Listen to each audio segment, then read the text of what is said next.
Yes, so let's. I just have a discussion. Anything you'd like to talk about at all, please. Can we ask questions now? Or? Yes, yeah, we've started. Yes, this is it. Today is a world full of conflict and disruption. What is your opinion about that, and how can we solve it? Yeah, good question to start. Well, I think the first obvious observation is it's always been like this. But having said that, maybe by looking into the past, we can identify certain elements which are probably intractable, that we just have to accept, and others which have got better and others which have got worse. So the Buddhist analysis is always that everything is contingent, temporary, impermanent, and that to really practice towards it or to deal with something effectively, we have to really look into all the causes and conditions underlying it and to identify in what areas we can be most effective in improving the situation.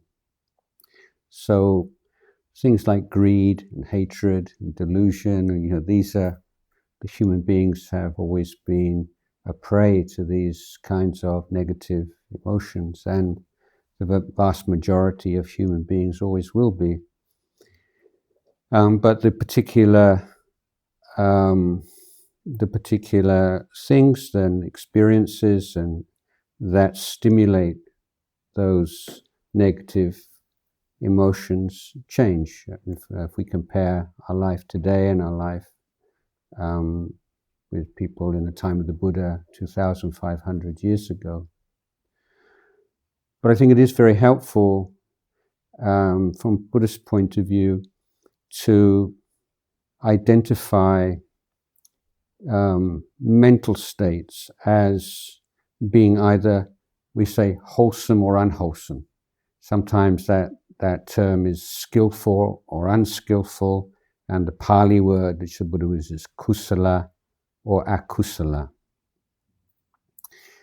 And the Buddhist practice is expressed in terms of those two qualities. So our spiritual practice as individuals and in communities should be focused firstly on ways of preventing the arising of as yet unarisen unwholesome qualities. And secondly, developing the skill and methods and techniques to reduce or abandon those unwholesome tendencies that have already arisen. Thirdly, seeking to stimulate, to create, to bring into each human being and into communities good qualities that are not there, wholesome qualities, and then learning how to take care of those that are there and to bring them to maturity.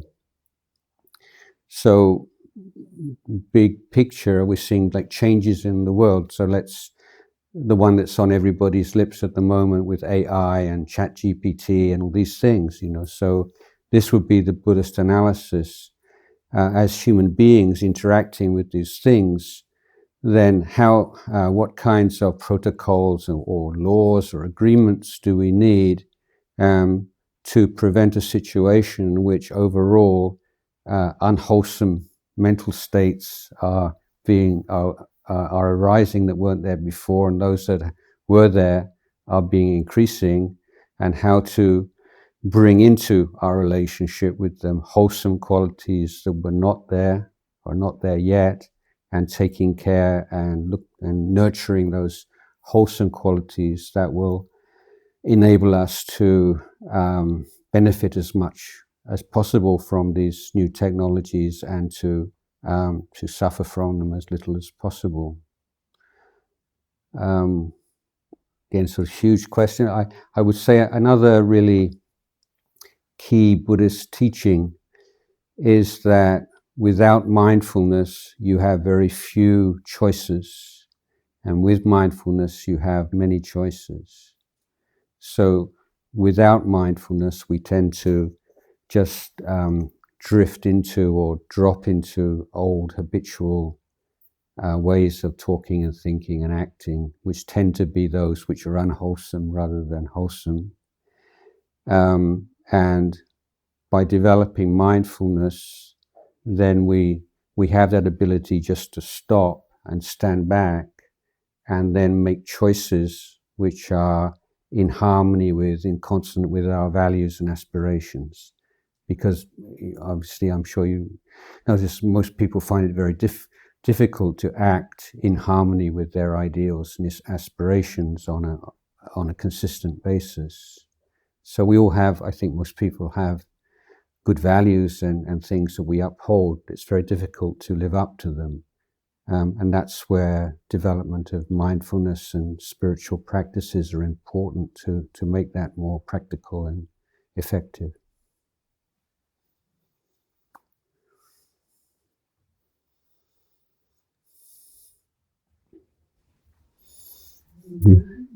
It's an honor to be here. And Carlos, well, in this incarnation, right? I'm a Brazilian diplomat, but I'm very interested in Buddhism. I have been for quite some time. But I am not practicing Buddhism regularly, although I participate occasionally in silence. I have friends that belong to the Thich Nhat Hanh lineage, right? But it's Theravada. Yes, we actually have a monastery in Brazil now. I don't know if you know about it. Where is it? Well, my friend could probably find you the interest and link anyway. Yes. Research. Yes. But I've heard about. I was very fortunate that I spoke with the ambassador a few months ago, and I had read Ajahn Chah's book, and she had given this book, and it was very interesting. I had seen some references to Ajahn Chah through Western Buddhism. And my question refers to Western. Yes. Let's say a Western version of Buddhism that is kind of being, let's say, shown through the internet and mostly, right? There's a big push by, for example, people like Sam Harris, right? With the Waking Up app and all that, and a lot of talks that go on online. It's kind of interesting because it's a mix of different influences that go through a Western filter or mindset and then are presented online. And I was wondering about your views about the value of tradition. And because you chose the path of a forest monk. And of course, I think it's a curious question because there's a debate always in a Western version of Buddhism, right, about the value of tradition, right, and of the rituals and all that. And I'd like to understand your take on it. And how I'm just smiling a little bit about how we refer to this as the Western. It's like South America, Australia. They're all somehow the West. So global South or something. Yeah. So, but anyway,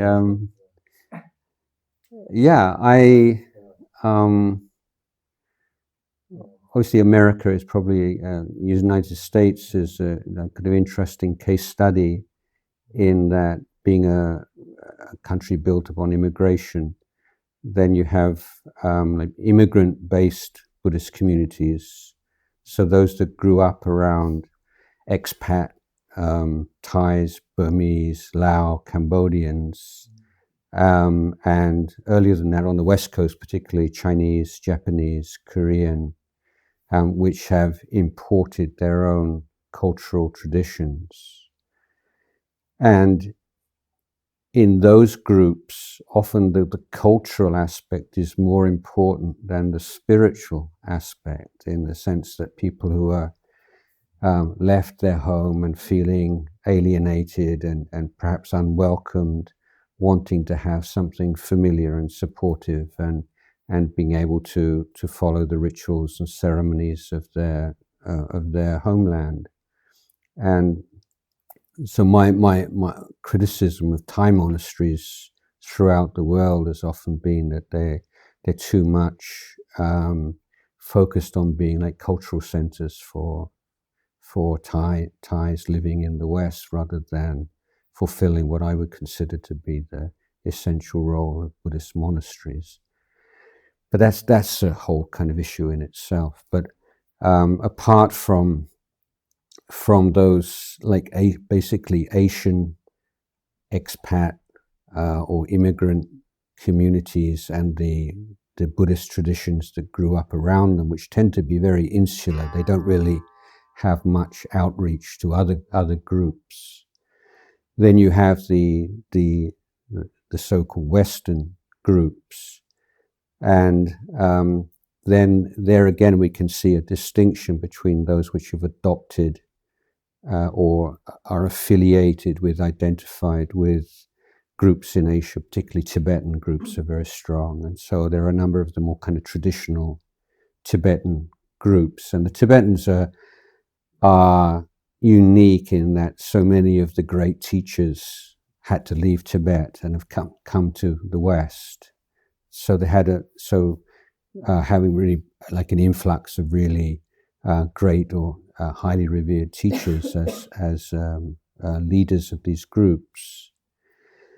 And then you have groups of led by Westerners who have spent some part of their life in Asia, perhaps as monastics, perhaps in meditation centers, and then gone back to the West and started things up there.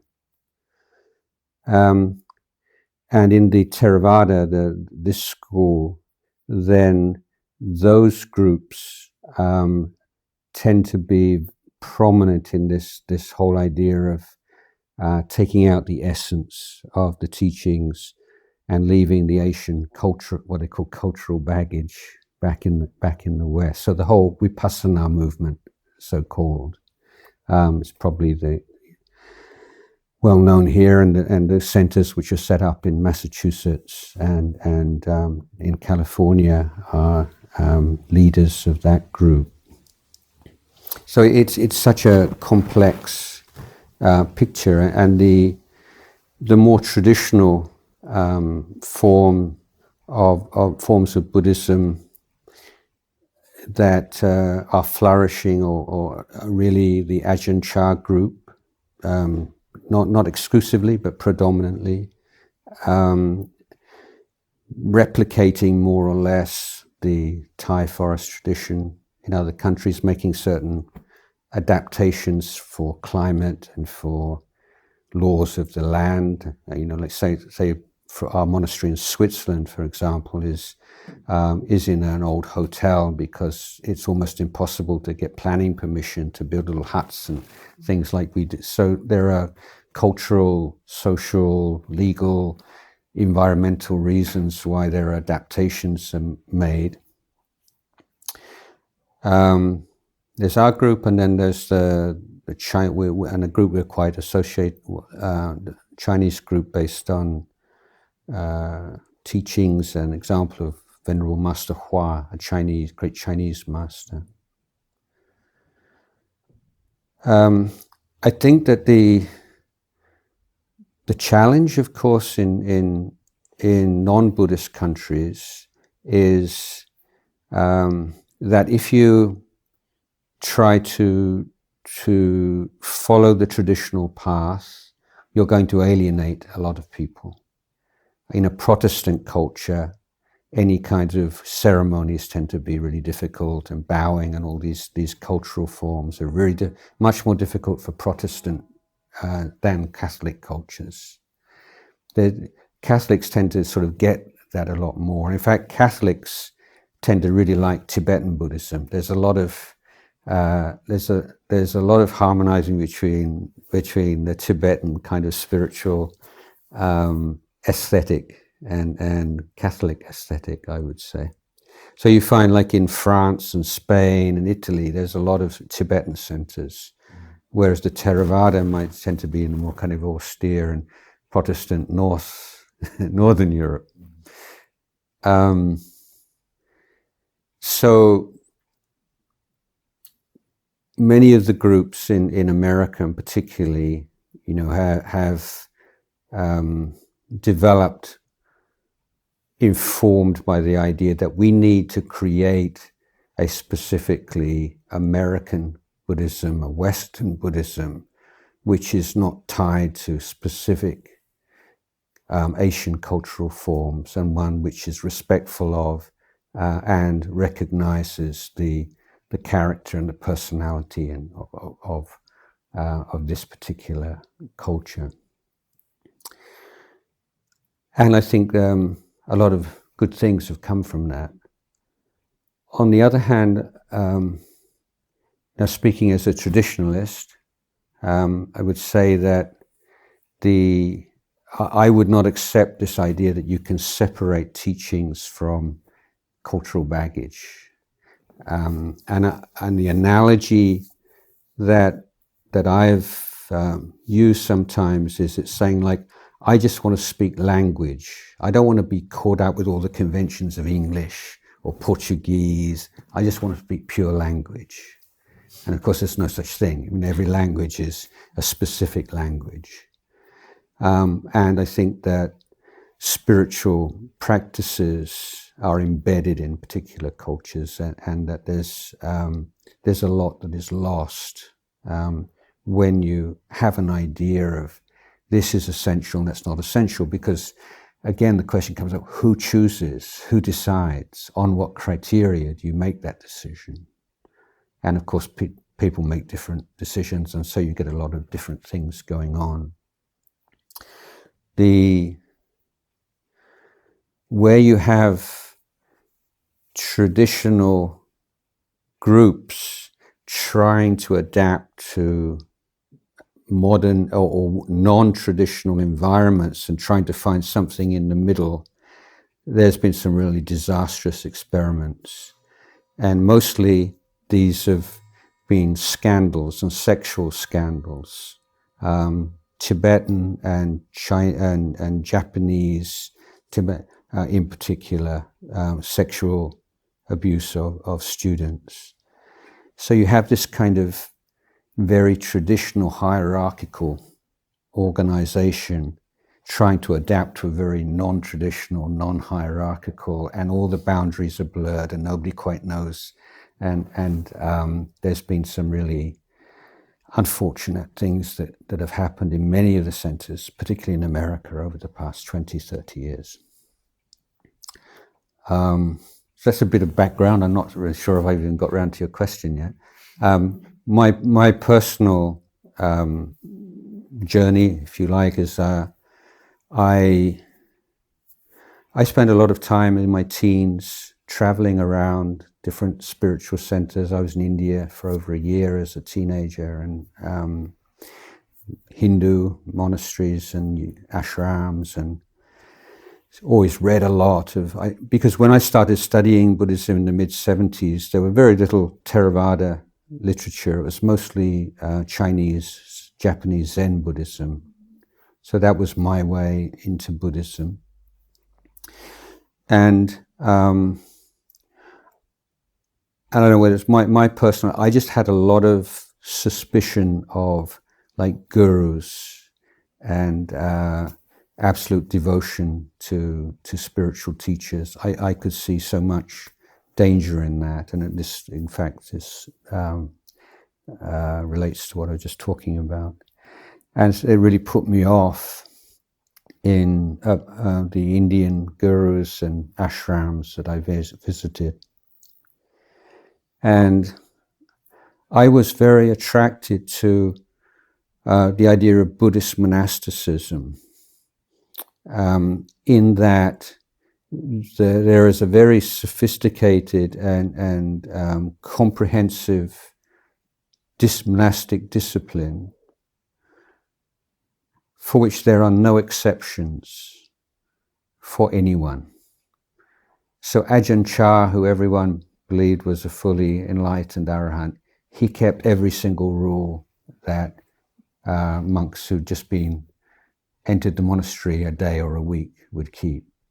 So I felt this was really a check and balance, and something that would really guaranteed your safety as a student, to know that there's no accepted idea that once you reach a certain level, you don't have to keep the same rules as everyone else, that you're beyond good and evil, and that idea goes throughout spiritual communities and all around the world, isn't it? You reach a certain, you're the elect, or you're this, or you're that, and now you're beyond all ordinary ethical standards. And so I was very impressed that Buddhist monasticism doesn't accept that. And the idea is that even if you are enlightened and you don't actually have to refrain from doing this and refrain from doing it, it's a matter of training yourself. You do it to be a good example. And that just made so much sense to me. Because if you are meditating a lot, one of the most common things to happen in groups of meditators is overestimation of your abilities. It happens again and again and again. And assuming that very strong meditation experiences prove that you're enlightened of one level or another. And so if you have that kind of problem, that's always likely to occur. It seemed to me so important to say, even if you are enlightened, you still have to keep all the rules.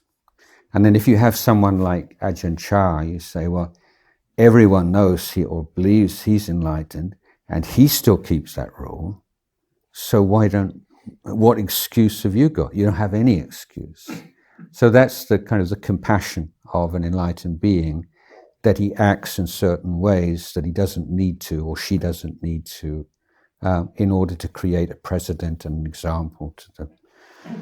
So I just found myself greatly drawn to monastic life and the principles on which it's based, and the fact that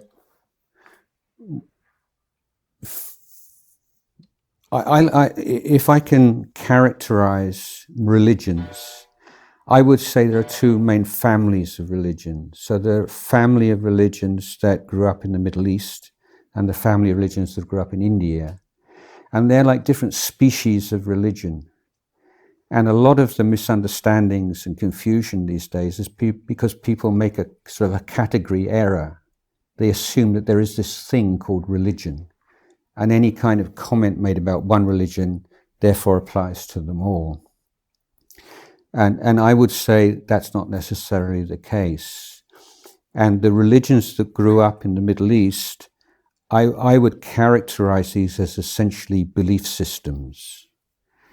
And I would back that up with the simple observation that these days the word religion and the word faith are used more or less interchangeably. People talk about the Christian faith or the Christian religion, seem to be the same thing. So that really points to the centrality of faith in those religions, I would say. Buddhism, on the other hand, I would characterize as essentially an education system. So it's a very different idea of what a religion is and how you would be religious. I mean, when I became a monk, a lot of my family, they were saying, I never thought he was very religious, because, no, I wasn't, not in like their idea of what, being religious meant. So becoming a Buddhist means you take on a basic hypothesis, if you like, which is expressed in the Four Noble Truths, that human existence is not easy. It's not easy being a human being, basically. It's tough. There are a lot of challenges, ups and downs, difficulties, problems. And so that's what we call the first noble truth. And the second noble truth is the analysis of why is that? So we know in human history there are so many hypotheses. It's a God who's has a plan that you can't quite work out, but you just have to believe that there is a plan, or it's a test, or it's a punishment, or so on and so forth. But the Buddha's analysis is that this state of affairs is due to the fact that we don't understand ourselves. We don't understand the way things are, meaning the way our human life is. We don't understand the world. So it's basically a lack of understanding and wisdom which lies at the root of human suffering, rather than some supernatural being who has some kind of grudge against us or some kind of plan for us or whatever thing. And that the expression of that ignorance is most clearly seen in craving. So different kinds of craving. Craving to get, to enjoy, to experience, craving to become, craving to get rid of. So it's not that all kinds of desire are problematic in Buddhism, quite the opposite. But there is this distinction that I made early on between wholesome and unwholesome desires. So unwholesome desires are all those that are rooted in ignorance. So those are the first two. It's like this is the problem and this is the root cause of the problem. And then the third noble truth is, here's the good news. We can completely liberate ourselves from this condition through clear understanding. So the idea, or the main article of faith in Buddhism, is faith in human potential for enlightenment. That's the basic thing you have to accept on trust, because you can't prove it. And the transcendence or the liberation from suffering can only be realized through a very effective and comprehensive and systematic education of every area of our human existence. And the Buddha specifically distinguishes our conduct, our heart or our mind, our emotions, and our thinking. And we call that the Eightfold Path, or the Threefold Training. So for me, this made absolute sense to me when I first came to Buddhism. And then the question comes, well, how am I going to actually go about this? Living in the world, you've got to eat, you've got to make your way in the world, and to do this, which is such a huge challenge. I mean, how am I going to do that?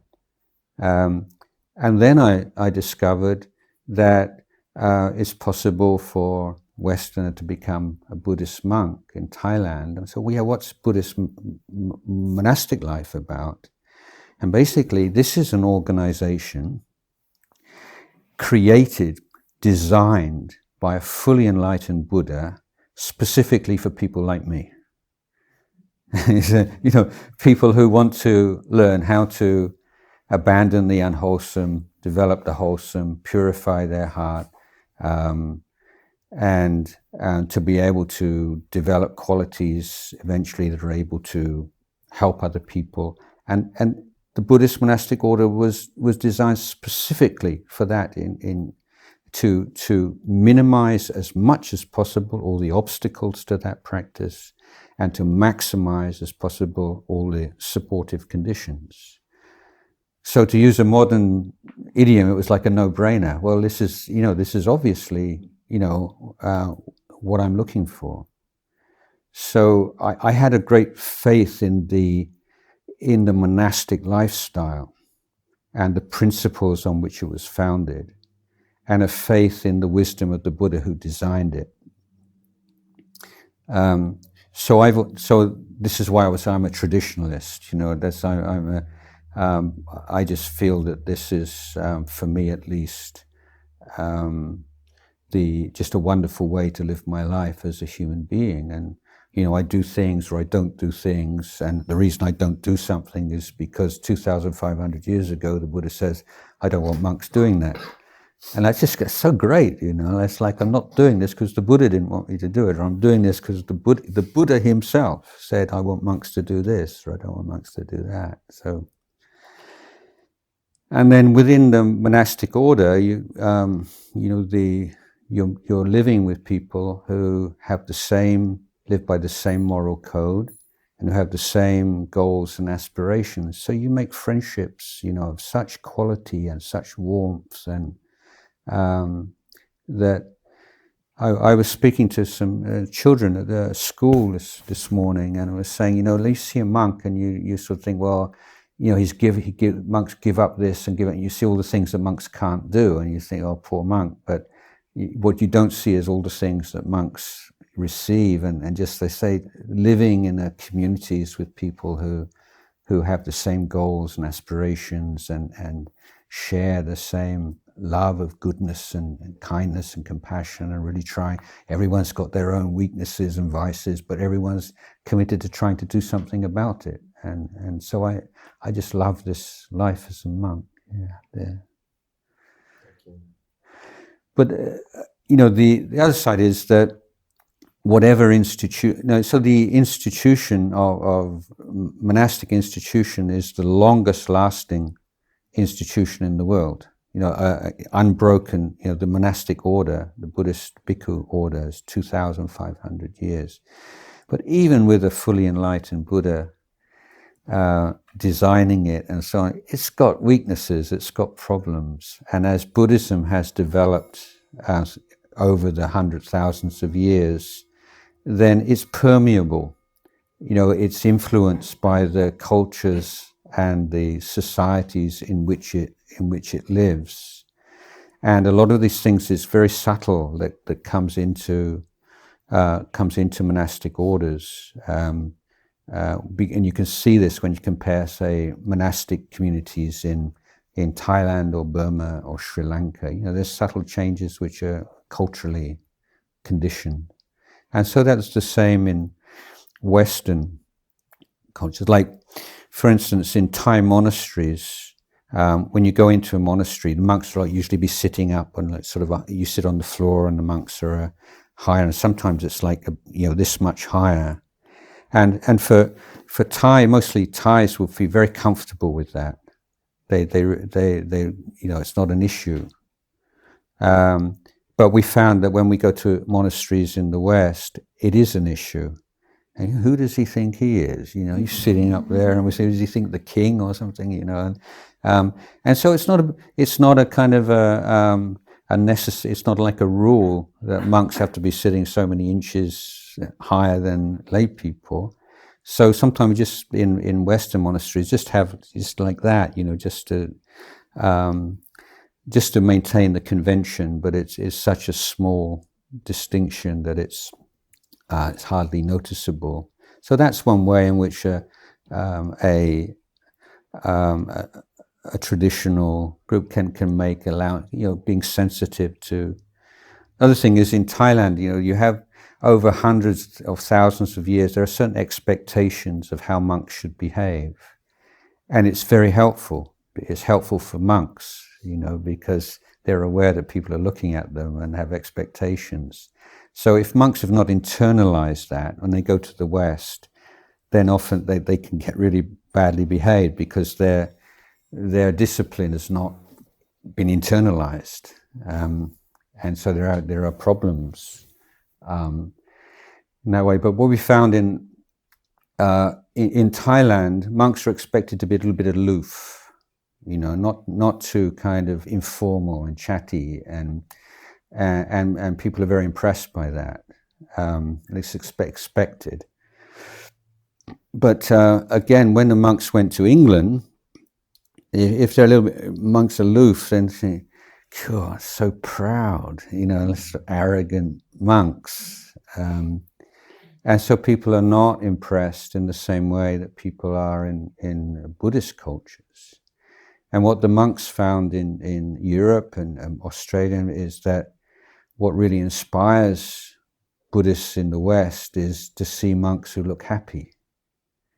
You know, rather than that they look really calm and still. Well, yeah, that a little bit, but the really thing is, wow, he's living like this. He lives this kind of life, and he looks so happy. It's like a koan. It's like a riddle. How could that be? And so these are like subtle ways that thing. The other sort of big issue, I would say, from my school of Buddhism is the role of women, and it's a real obstacle in the Western world, because the original nuns order, was incredibly successful by any worldly standards. It survived for 1,000 years, and then it disappeared for various reasons.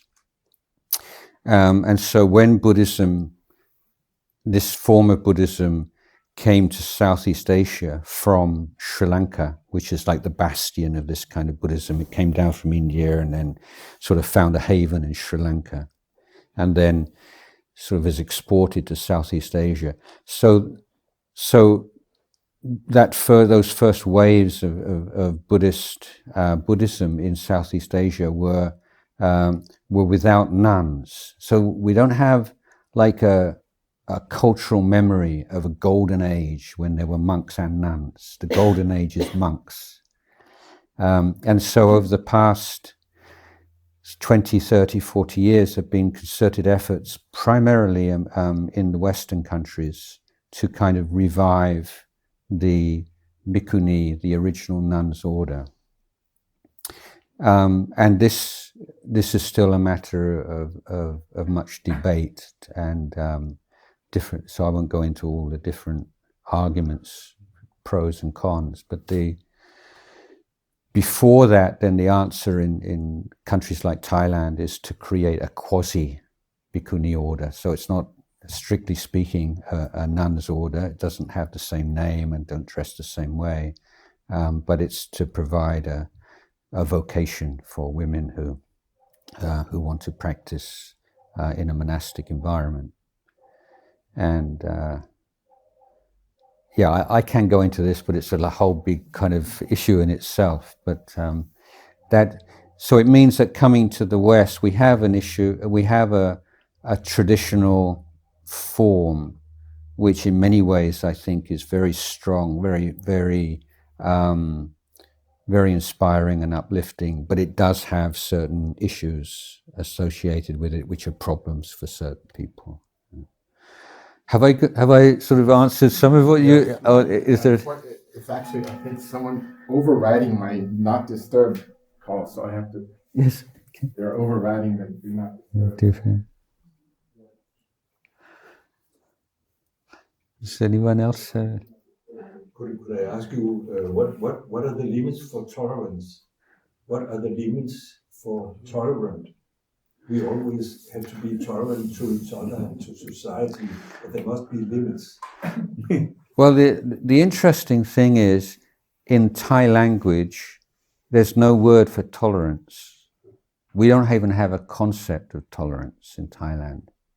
And so my understanding of why that should be, given that Thailand is probably the most tolerant country in the world, I would say, by a long, long chalk, is that Western cultures have had a history of intolerance, and it's been a huge problem throughout European history, or Caucasian people generally, like a very low tolerance of diversity, of people who are not like you, who have different beliefs or different skin color, or difference is a real problem for Western people, I would say, generally. And so, I don't know, since what we would call the Enlightenment, the sort of the rational Enlightenment, then there's been real efforts to try to deal with that.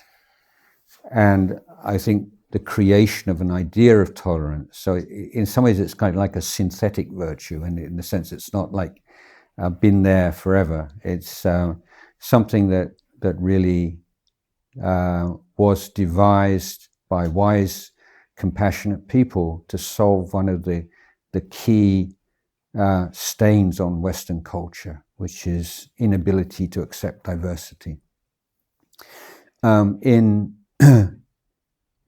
In Thailand, So I don't know if I'm being unfair here. You tell me, but I see this as being conditioned primarily through religious beliefs and the idea that you can only go to heaven if you have this kind of belief, and if you can't, even if you're kind and wise, but simply you lack this particular kind of belief, that's it. And so I see from that kind of thinking, you get division, and it's difficult to see how's the best way to relate to people who are not like you. And we see all the things that come. So as I say, the solution, and I think it's quite a good solution, is to say, oh, we have different beliefs, but we're just using different words, and basically we're all saying the same thing, and so to create this idea of tolerance. But Buddhism is, being an education system, religion, has no problem with people who have different beliefs at all. And I think Thai history, if you study Thai history, you'll find there's zero cases, I mean really zero, of religious persecution by Buddhists in Thailand. There have been persecution by people who identify as Buddhists, or people who identify as other religions, but not in the name of Buddhism. And Buddhism is not an evangelical religion. Indeed, as a Buddhist monk, I'm not allowed to teach anyone who doesn't specifically request me to teach. I can't make that first step. So that's giving that kind of respect to people of other beliefs, and it's only if they're genuinely interested. So this is one reason why you wear a robe and you shave your head, so that people know, well, he's a Buddhist monk. If you want to ask him, you can. You know, if you're dressed normally, then you wouldn't know who we were. So tolerance is just kind of a non-issue in Buddhist community. It's just, people have different beliefs. Everyone's trying to find their own way, and some people follow Buddhist way, some people follow the other way, and so that's the sort of the background to it. So I guess your question is, are we tolerant of Nazis and fascists and if people harm each other, should we be tolerant? What is the limit?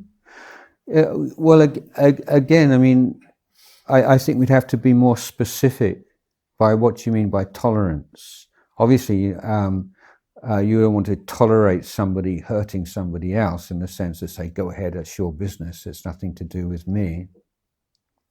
But there's there's a tolerance in the sense that you try to understand, rather than demonizing someone who's behaving badly. You try and understand, well, what are the causes and conditions, whether social, cultural, personal, and try to do something to mitigate those or reduce them as much as possible. So it might be something like textbooks in school systems, say like in Japan, where there's been a big issue because in Japan they don't want to whitewash what happened in Second World War, particularly what happened in China, and that's a factor in perpetuating these kinds of intolerance and mistreatment of people identified as being somehow inferior.